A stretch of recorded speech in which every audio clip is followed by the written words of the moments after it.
그러므로 형제들아, 내가 하나님의 모든 자비하심으로 너희를 권하노니 너희 몸을 하나님이 기뻐하시는 거룩한 산 제물로 드리라. 이는 너희가 드릴 영적 예배니라.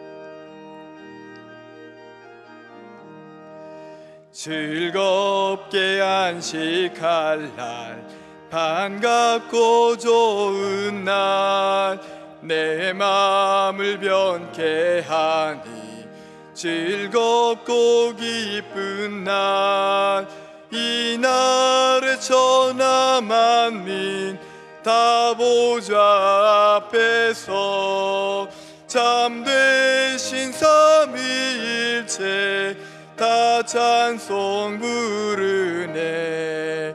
이 날에 하늘에서 제 양식 내리네. 성회로 모이라고 종소리 울리네. 복음의 밝은 빛은 온 세상 비치며 또 영생물이 흘러 시원케 하시네. 이 주일 지킴으로 새 은혜 입어서 영원히 쉬는 곳에 다 올라갑시다. 성부께 찬미하고 성자와 또 성령 참되신 삼위일체 다 찬송 부르세. 아멘.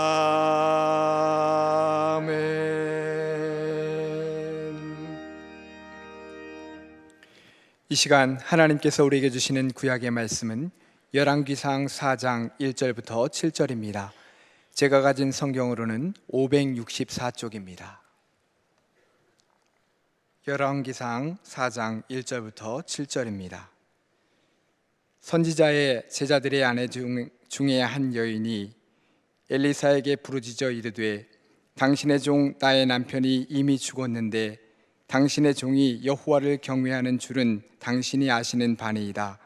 이제 빚준 사람이 와서 나의 두 아이를 데려가 그의 종을 삼고자 하나이다 하니, 엘리사가 그에게 이르되, 내가 너를 위하여 어떻게 하랴? 내 집에 무엇이 있는지 내게 말하라. 그가 이르되, 계집종의 집에 기름 한 그릇 외에는 아무것도 없나이다 하니, 이르되, 너는 밖에 나가서 모든 이웃에게 그릇을 빌리라.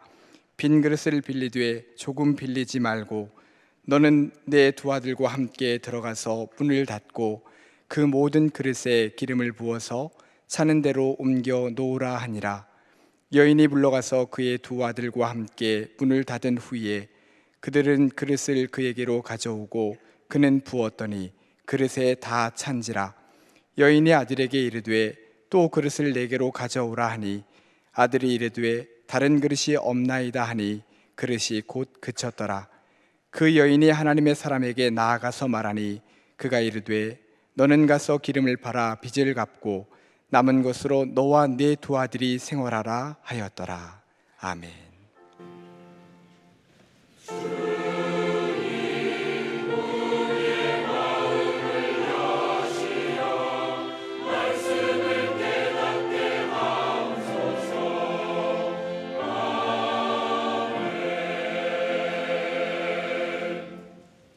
하나님께서 우리에게 주시는 신약의 말씀은 마태복음 5장 26절입니다.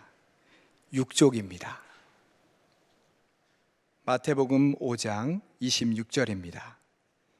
진실로 내게 이르노니 내가 한 푼이라도 남김이 없이 다 갚기 전에는 결코 거기서 나오지 못하리라.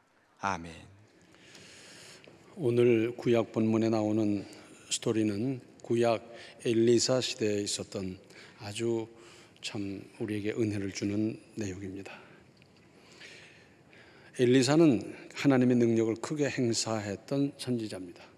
그는 나라나 왕과 백성, 관원에 대해서 하나님의 뜻을 전했을 뿐만 아니라 그런가 하면 제자의 아내가 당한 개인적인 일도 소홀히 하지 않았습니다. 여기 1절 하반절을 보면 당신의 종이 여호와를 경외한 줄은 당신이 아시는 바니이다 했습니다. 우리 가족을 비롯한 우리 주변 그런 사람들이 혹 어려운 일을 만났을 때 이런 말씀으로 하나님께 아뢰를 수 있으면 얼마나 좋겠습니까? 지금 우리 주변에 아무아무개가 이렇게 어려운 일을 만나고 있는데 그분은 하나님 앞에 얼마나 충성했습니까? 예를 들어서 그분이 주의를 거룩하게 지키기 위해서 얼마나 수고했는지 저희들이 다 보고 알고 있었고요. 하나님 아시지 않습니까? 이번 일에 불쌍히 여겨 주십시오. 얼마나 좋겠어요. 그분이 물질 생활을 하는 데 있어서 11조를 비롯해서 얼마나 많은 부담을 하며 수고했습니까?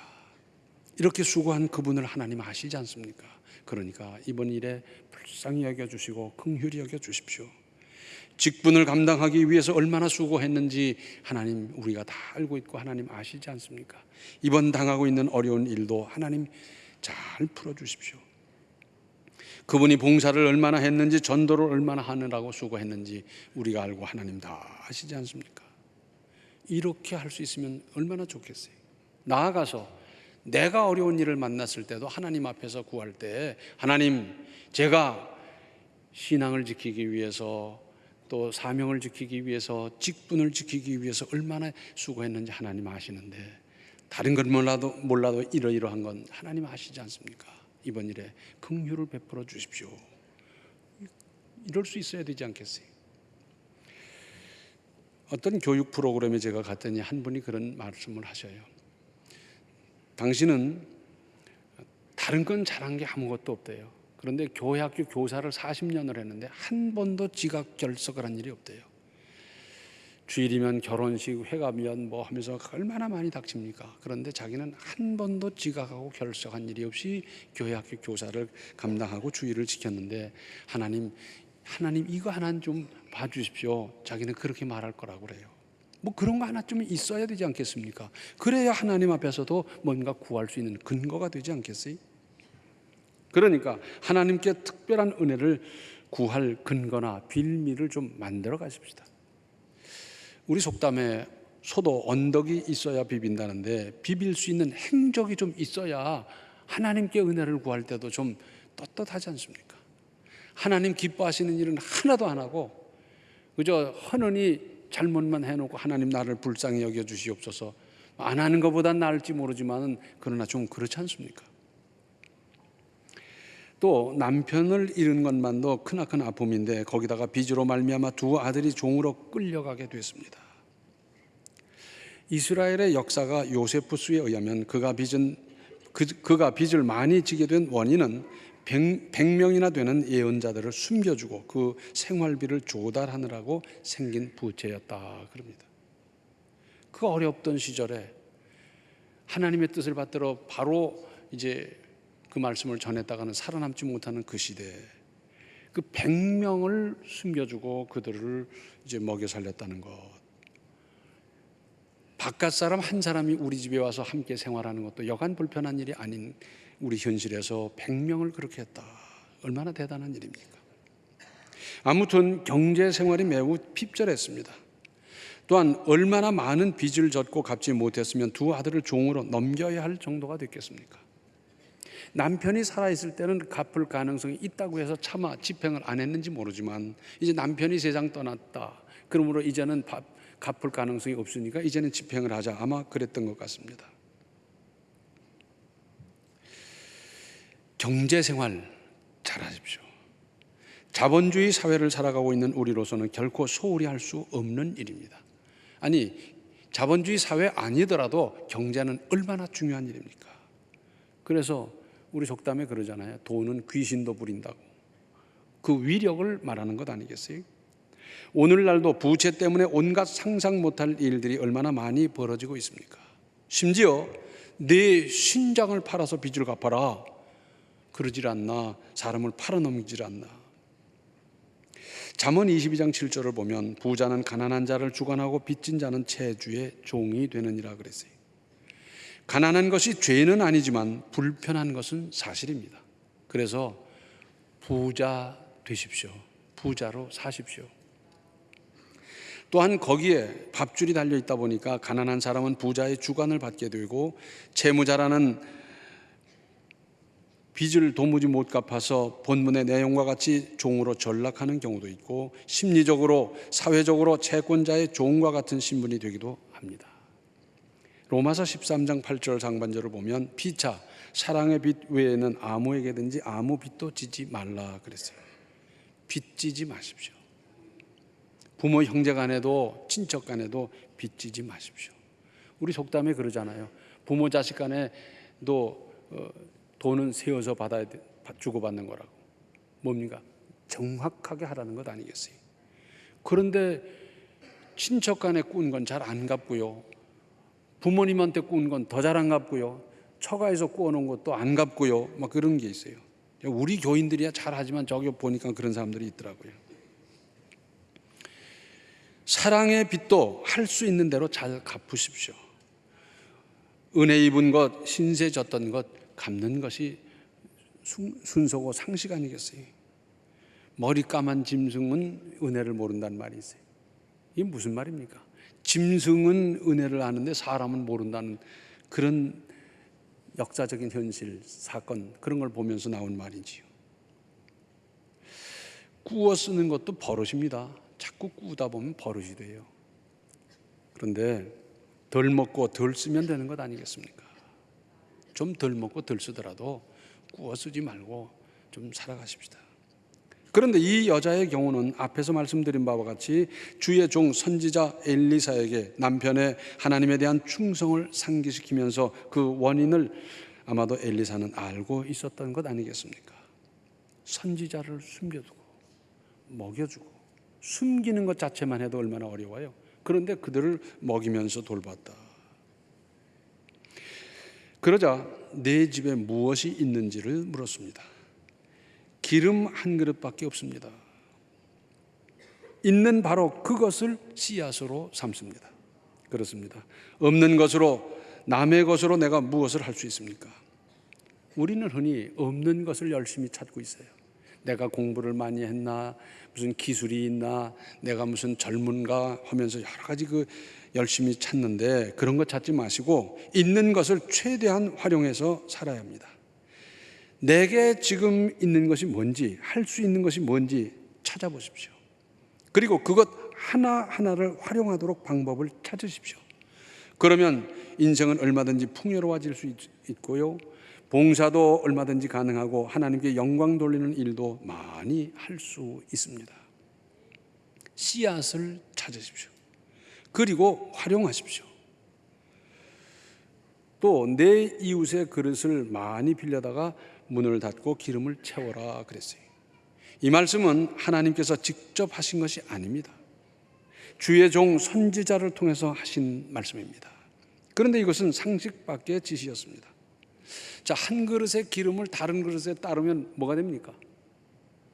늘어납니까? 줄어듭니까? 그게 그거지요. 그런데 뭐 이런 말씀을 하실까? 그러면서 머뭇거리거나 아들들과 의논하거나 동네 투표에 붙였더라면 어떻게 됐겠습니까? 여기서 우리가 주목해야 할 대목은 주의 종의 말씀에 순종하는가를 보시는 거고, 그리고 순종했더니 그렇게 됐고, 그런 믿음인가를 테스트한 것이고 그렇게 주기로 작정하신 것입니다. 믿음은 단순해야 합니다. 많이 자꾸 따지고 들다 보면 믿음을 놓치기 쉽습니다. 단순하게 믿고 바로 순종하면 됩니다. 전에도 말씀드렸습니다만 하나님께서는 아브라함에게만 오신 것이 아니고 가불병정에게 오셨을 수 있어요. 그래서 갑에게 찾아가서 너 본토 친척 아비집을 떠나. 이건 무슨 말씀입니까? 제가 지금 농사 지어놓은 것 거둬야 되는 게 얼마고요, 주고받고 거래해야 될 게 얼마인데 어딜 갑니까? 을에게, 병에게, 정에게 말씀했더니 아마 그런 사람이 있었을 거예요. 그런데 아브라함에게 말씀하셨더니 그리고는 밤새도록 갚을 거 갚고 받을 거 받고 뭐 거래 이런 거 저런 거 정리하고 아침 일찍 떠났습니다. 하나님 어디로 갑니까? 가면 뭘 해먹고 삽니까? 여기서 몇 년이나 될까요? 며칠 걸립니까? 별별 질문할 수 있어요. 그런데 전능하신 하나님을 믿는 그는, 나를 떠나게 하신 하나님께서 그 다음 모든 문제도 책임져 주실 것을 믿었습니다. 이 믿음을 요구하고 그리고 그는 순종해서 믿음의 조상이 됐을 뿐만 아니라 아브라함을 통해서 얼마나 많은 역사를 이루었으며 아브라함의 후손 가운데서 예수 그리스도가 탄생하게 됐지 않습니까? 단순하게 믿고 순종하십시오. 그리고 빌려온 모든 그릇까지 다 채웠더니 기름은 더 나오지 않고 그쳤습니다. 마련한 그릇만큼 주셨습니다. 이것도 믿음의 분량을 뜻합니다. 준비한 그릇만큼 주십니다. 제가 어렸을 때 그런 걸 봤어요. 집에 사발 하나가 있었는데 이건 딴 데 쓰질 않아요. 그리고는 비가 오면 밖에다 내놓는 겁니다. 그래서 밤새도록 비가 온 것, 하루 비가 온 거 그걸 가지고 측량을 하는 거예요. 그래서 반쯤 왔으면 지금으로 말하자면 몇 미리쯤 왔겠다. 또 7읍쯤 왔으면 비가 많이 왔는데 이거 저 겨울이 넘치겠다 뭐 이런 생각을 하고, 아예 그냥 넘쳐버리면 이거 홍수 났구나 그런 생각을 해요. 그 보식이라든지 그런 게 밖에 놨거든요. 그런데 아무리 많이 쏟아붓고 싶어도 그릇 이상은 어떡합니까? 방법이 없지 않습니까? 이왕 믿으면서 큰 믿음, 많은 믿음을 가지십시오. 작은 믿음, 째째한 믿음을 갖지 마십시오. 왜냐하면 하나님께서 무한하신 분이시기 때문입니다. 크게 믿으십시오. 큰 믿음을 가지십시오. 그리고 그 기름을 팔아서 빚 갚고 남은 것으로 생활비로 쓰라고 하셨습니다.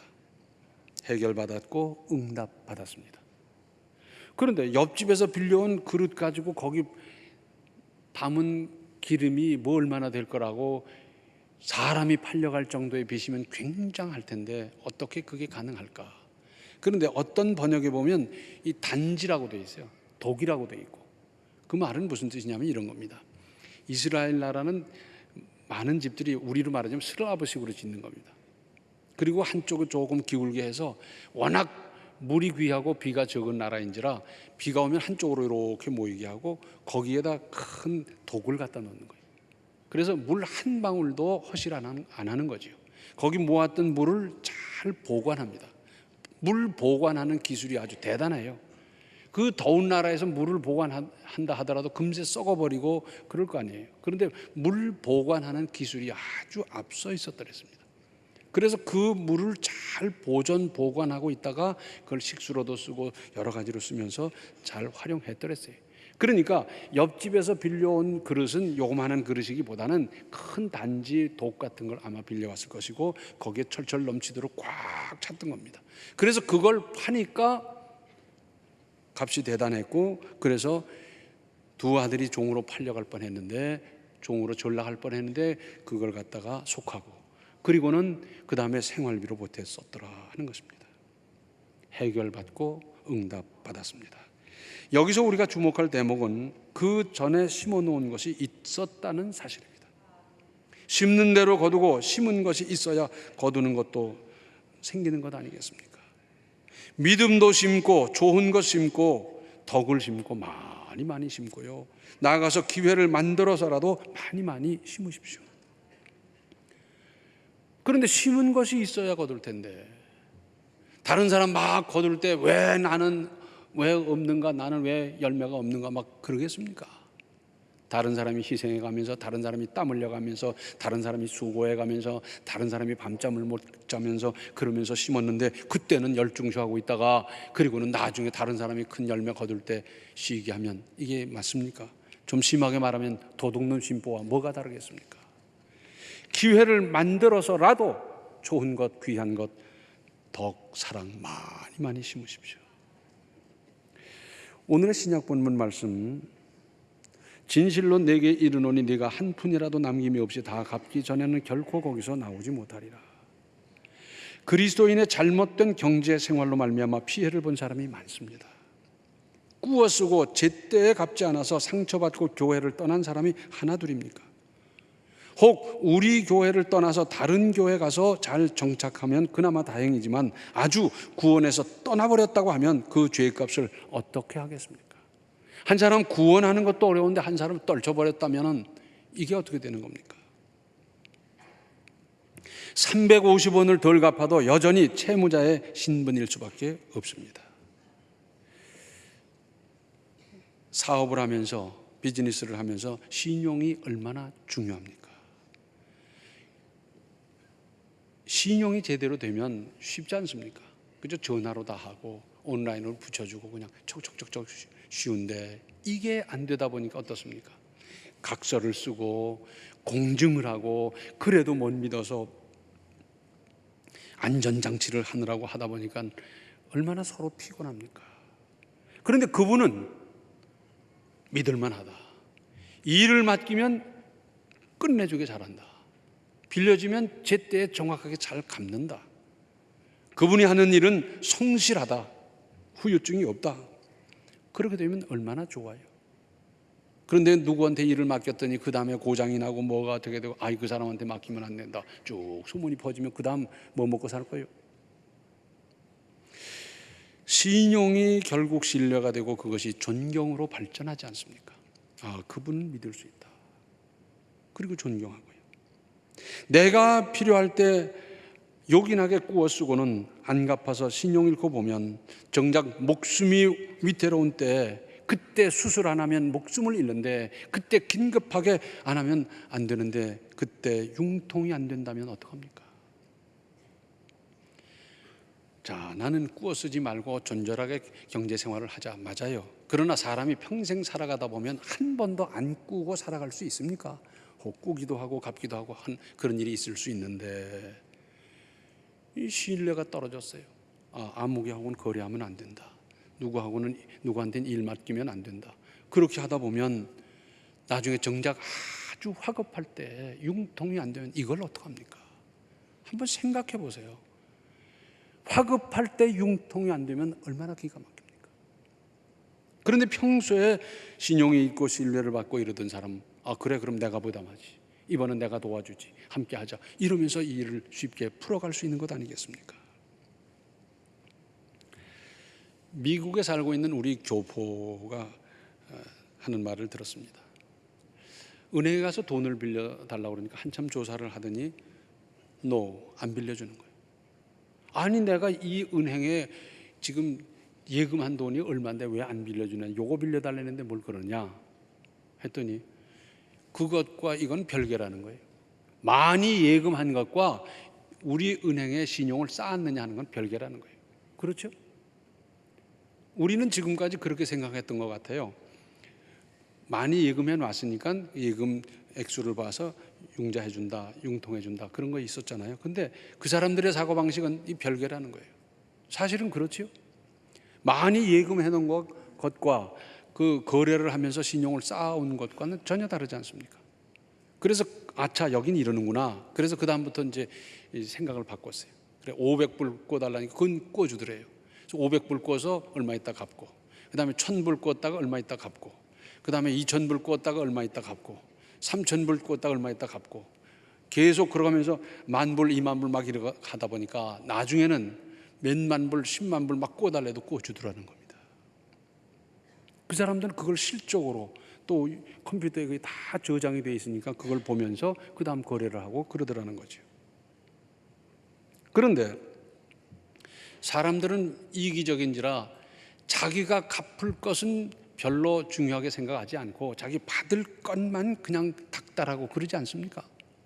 그런데 하나님께서는 보시잖아요. 내가 누구한테 얼마 받을 게 있고 얼마 줄 게 있는지 아무도 모르지만 하나님은 다 보고 계신 거예요. 허허, 제가 갚을 것은 힘쓰지 않고 받을 것만 저렇게 야단법석하는데 저거 되겠나? 하나님 안 그러시겠어요? 내가 힘들어도 어려워도 내가 갚아야 될 건 먼저 갚고, 그리고 하나님께 구하기를, 하나님 저 사람의 마음도 좀 움직여 주셔서 저도 좀 받게 해주세요. 뭐 이래야 되는 것 아니겠어요?